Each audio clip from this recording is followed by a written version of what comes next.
الحمدللہ رب العالمین والعاقبۃ للمتقین والصلاۃ والسلام علی خاتم النبیین۔ سورہ الرعد قرآن مجید کی صورت نمبر 13 ہے اور اس کی 43 آیات ہیں۔ یہ ایک مختصر سی مکی صورت ہے، لیکن اس کا پہلے ہم زمانہ نزول دیکھتے ہیں، پھر آخر میں ہم اس کا جو سٹائل ہے اس پہ بات کریں گے۔ سورہ یوسف کے بعد 12 نبوی میں نازل ہوئی۔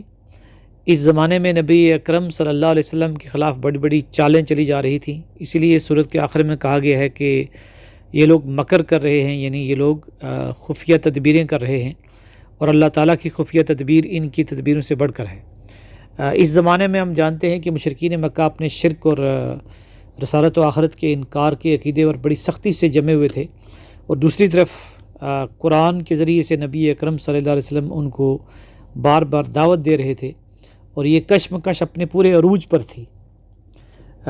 اسی طرح اس صورت کا جو مرکزی مضمون ہے اس میں نبی اکرم صلی اللہ علیہ وسلم کی جو دعوت و توحید ہے، اس کو ماننے والوں کو کہا گیا کہ یہی لوگ عقل مند ہیں، اور جو منکرین ہیں وہ سازشی ہیں، وہ بیوقوف بھی ہیں، اور یہ جو کشمکش ہے اس میں دونوں گروہوں کا کردار مختلف ہے اور ان کا انجام بھی مختلف ہوگا۔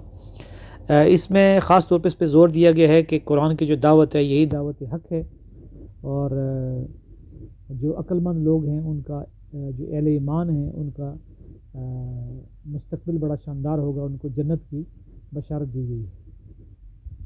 اس صورت کے خاص سٹائل میں ایک جو بات ہے وہ یہ ہے کہ اس میں بہت ہی پاورفل انداز سے اللہ تعالیٰ کی نشانیاں، اللہ تعالیٰ کی قدرت، اللہ تعالیٰ کی طاقت اور اللہ تعالیٰ کی عظمت کو ایک خاص سٹائل سے بیان کیا گیا ہے، اور اس کے اندر ایک بہت ہی یعنی یوں سمجھیں کہ ایک زور ہے، ایک طاقت ہے۔ اگر اس کو سمجھ کے پڑھا جائے تو یہ یوں نظر آتا ہے کہ گویا کہ اللہ تعالیٰ کی عظمت اور اس کی قدرت کے ایک طوفان ہے جو اس صورت میں وہ ایک اٹھا ہوا ہے، اور ایک بہت اس کا گہرا اثر ہوتا ہے دل کے اوپر۔ صورت میں بہت ساری ظاہر ہے اس میں 43 آیات ہیں، لیکن ایک آیت خاص طور پر اس میں آج ابھی میں اس پہ بات کرنے لگا ہوں، جو بہت ہی زیادہ نمایاں اور اہم ترین آیت ہے میری نظر میں آج کے زمانے میں سمجھنے کے لیے۔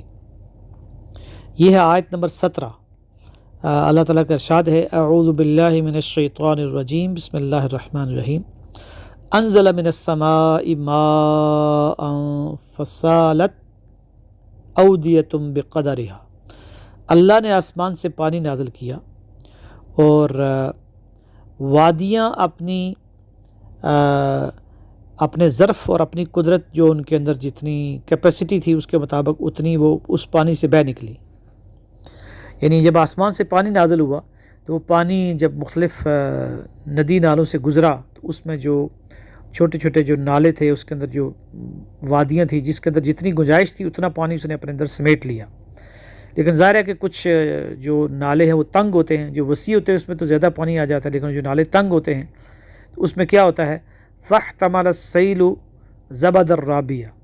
تو اس میں یہ ہوتا ہے کہ سیل یعنی جو سیلاب ہوتا ہے پانی کا، جو زیادہ پانی آتا ہے، اس سے یہ ہوتا ہے کہ اس کے اوپر ایک جھاگ بن جاتی ہے اس پانی کے اوپر۔ تو یہ ایک پروسیس ہے۔ آج کل چونکہ ہم غور نہیں کرتے اتنا، لیکن اگر بارش کے بعد جو ندی نالے ہیں ان کے اوپر غور کیا جائے یا دریاؤں کے اوپر غور کیا جائے تو وہاں پہ یہ پروسیس نظر آتا ہے کہ اس میں جو مختلف پتے یا جو مختلف درختوں کے ٹکڑے یا ٹہنیاں ٹوٹی پھوٹی، وہ ساری جو ہے نا وہ ایک جھاگ سا اوپر بن جاتا ہے۔ پانی کا جھاگ بھی ہوتا ہے، اور اس کے اوپر وہ جو اس طرح کی چیزیں ہوتی ہیں، وہ لکڑیاں اور پتے وہ تیرتے رہتے ہیں، تو وہ خاصا جو ہے نا وہ بڑا لگتا ہے اس کے اوپر جب وہ اس کا طوفان آتا ہے پانی کا۔ وَمِمَّا يُوقِدُونَ عَلَيْهِ فِي النَّارِ ابْتِغَاءَ حِلْيَةٍ أَوْ مَتَاعٍ زَبَدٌ مِثْلُهُ۔ اور جو کچھ تم جلاتے ہو آگ میں اس سے زیور بنانے کے لیے یا کوئی اور متاع بنانے کے لیے، تو اس کے اوپر بھی ایسا ہی جھاگ نکلتا ہے۔ یہ ایک اور پروسیس ہے، اس کو بھی عام چونکہ ہم دیکھ نہیں سکتے، لیکن جو لوگ سنارے ہیں یعنی سنار ہیں، جیولرز ہیں، وہ جب سونا اس کو پگھلاتے ہیں تو وہاں بھی اس طرح کا جھاگ اوپر آتا ہے۔ جو امپورٹیز ہوتی ہیں اس میں جو ریت کے ذرات ہوتے ہیں یا اس طرح کی چیزیں ہوتی ہیں وہ نکل آتی ہیں، اور بالکل ایسا ہی جو ہے نا جو باقی چیزیں بنائی جاتی ہیں، جیسے مثلا لوہے سے کوئی چیز بنا جاتی ہے تو لوہے کو جب زمین سے نکال کے اس کو پگھلایا جاتا ہے، اس کو پیوریفائی کیا جاتا ہے، تو اس کے اوپر بھی ایسی جھاگ بنتی ہے۔ ذرا آج کل یہ چیزیں ہم دیکھ شاید اس طرح سے نہیں سکتے، لیکن اس زمانے میں یہ کسی بھی دکان پہ آپ جا کے دیکھ بھی سکتے تھے۔ تو یہ ایک مثال ہے، لیکن اس پہ غور کیا جا سکتا ہے۔ اب اس مثال میں کیا بات ہے؟ فرمایا کہ کذالک یضرب اللہ الحق والباطل، اللہ تعالیٰ اسی طرح حق اور باطل کی مثال بیان کرتا ہے۔ وہ کیسے؟ فَأَمَّا الزَّبَدُ فَيَذْهَبُ جُفَاءً، جو جھاگ ہوتی ہے وہ اڑ جاتی ہے، وہ ختم ہو جاتی ہے، وہ چلی جاتی ہے، وہ ختم ہو جاتی ہے۔ وَأَمَّا مَا يَنْفَعُ النَّاسَ فَيَمْكُثُ فِي الْأَرْضِ، جو انسانوں کو نفع دینے والی چیز ہوتی ہے وہ زمین میں باقی رہتی ہے، یعنی وہ جو اس کے اوپر پتے اور وہ درختوں کے ٹکڑے اور ٹہنیاں وہ تو اڑ جاتی ہیں، اور جو پانی ہوتا ہے وہ باقی بچ جاتا ہے۔ جھاگ سائڈ پہ ہو جاتی ہے، وہ کسی کام کی نہیں ہوتی۔ تو اسی طرح یہی مسئلہ ہوتا ہے جو زیور اور یہ لوہے سے اور سونے سے چیزیں بنائی جاتی ہیں۔ تو حق کی مثال ایسے ہی ہے۔ حق سے فرمایا کہ کذالک یضرب اللہ الامثال، اسی طرح اللہ تعالیٰ اپنی مثالیں بیان فرماتا ہے۔ اب یہ حق اور باطل کی مثال کیسے اس طرح ہے؟ حق اور باطل کی مثال یہ اس طرح سے ہے کہ اللہ تعالیٰ نے آسمان سے حق نازل کیا، یعنی قرآن نازل کیا، اپنی وحی نازل کی۔ تو اب ہوتا یہ ہے کہ زمین پر بڑے بڑے فلسفے ہیں، بڑی بڑی آئیڈیالوجیز ہیں، کہیں کمیونزم ہے، کہیں پہ کیپٹلزم ہے، کہیں پہ سوشلزم ہے، کہیں پہ ہیومن سیکولرزم ہے۔ تو مختلف بڑے بڑے نظام ہیں اور بڑے بڑے فلسفے ہیں، اور کہیں پہ جو چائنا والوں کا فلسفہ ہے، کہیں کہ ہندوؤں کے فلسفے ہیں۔ یہ مختلف نظریے، فلسفے، عقیدے، کہیں سائنٹیفک لاز ہیں اور ان کے فلسفے ہیں، نظریے ہیں۔ تو سائنٹیفک لاز تو ہر ڈیفرنٹ چیز ہے، لیکن جو سائنٹیفک فلاسفیز ہیں مختلف، وہ الگ الگ ہیں، نظریے جو ہیں اور تھیریز۔ تو اللہ تعالیٰ کہتا ہے کہ یہ بظاہر جب طوفان آتا ہے تو اس میں وہ جھاگ بڑی نمایاں نظر آتی ہے۔ تو دنیا کے اندر بڑے بڑے فلسفے وہ بڑے نمایاں ہوتے ہیں، اور وہ یونیورسٹیوں میں اور کالجز میں ہر جگہ وہ چھائے ہوتے ہیں ذہنوں کے اوپر، اور جو ڈومیننٹ تہذیب اور کلچر ہوتا ہے اس کے فلسفے اور اس کے نظریے بڑے ہمیں غالب نظر آتے ہیں، لیکن یہ جھاگ کی طرح ہوتے ہیں۔ جب حق آتا ہے، وَجَاءَ الْحَقُّ وَزَهَقَ الْبَاطِلُ، جب حق آیا تو باطل مٹ گیا۔ لیکن یہ اسی وقت تک ہوتا ہے کہ جب تک اہل حق کھڑے ہو کر ان فلسفوں کے جواب میں حق اور سچائی جو ہے، جو سچا نظریہ اور عقیدہ اور آئیڈیالوجی ہے، اس کو جب تک وہ پیش نہیں کرتے، اور جب وہ پوری قوت سے پیش کر دیا جاتا ہے تو پھر یہ باطل فلسفے اڑ جاتے ہیں۔ تو یہ دراصل اہل ایمان کی ذمہ داری ہے کہ اس حق کو تلاش کریں، اس کی سرچ کریں۔ اس لیے فرمایا کہ کذالک یضرب اللہ الامثال، اللہ تعالیٰ اسی لیے مثالیں بیان کرتا ہے کہ ان کے اوپر غور و فکر کیا جائے۔ اور یہاں صبر کی بڑی تلقین کی گئی ہے، چونکہ بڑا مشکل زمانہ تھا، نبی اکرم صلی اللہ علیہ وسلم کے خلاف سازشیں کی جا رہی تھیں، اسی لیے کہا گیا آیت نمبر 22 کے اندر والذین صبروا ابتغاء وجہ ربہم، جو لوگ اپنے رب کی چہرے کی خاطر، یعنی رب کی رضا کی خاطر صبر کرتے ہیں، وقاموا الصلاۃ وانفقوا مما رزقناہم سرا وعلانیہ، اور وہ نماز قائم کرتے ہیں اور رزق میں سے خرچ کرتے ہیں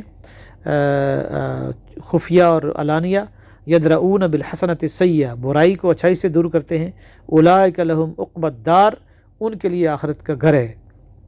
اور پھر آگے چل کے آیت نمبر 24 میں دوبارہ فرمایا کہ سلام علیکم بما صبرتم، تمہارے لیے سلام ہو، جنت میں انہیں کہا جائے گا کہ سلام ہو تمہارے لیے، جس میں تم اس لیے کہ تم نے صبر کیا۔ اور پھر اور مومنین کی صفات بھی اس میں بیان کی گئی ہیں۔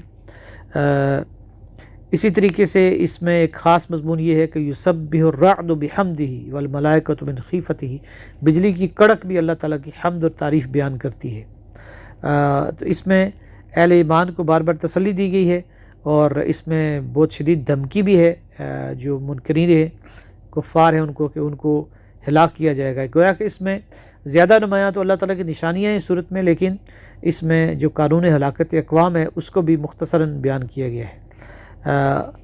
آخر میں ایک آیت ہے، آخری آیت سے بالکل پہلی آیت، آیت نمبر 42، وَقَدْ مَكَرَ الَّذِينَ مِن قَبْلِهِمْ فَلِلَّهِ الْمَكْرُ جَمِيعًا، ان سے جو پہلے لوگ تھے انہوں نے بھی بڑے بڑے مکر کیے، بڑی بڑی چالیں چلی حق کے خلاف، اس کو دبانے کے لیے، اس کو مٹانے کے لیے، لیکن تمام خفیہ تدبیریں اللہ کے ہاتھ میں ہیں۔ اللہ نے ان کی تدبیریں ان کے خلاف الٹ دی، جیسے سورہ یوسف میں بتایا کہ یوسف علیہ السلام کے خلاف جتنی بھی تدبیریں تھیں اللہ تعالیٰ نے ان کو الٹ دیا، اور وہی تدبیریں حضرت یوسف علیہ السلام کی عروج اور کامیابی کا باعث بن گئی۔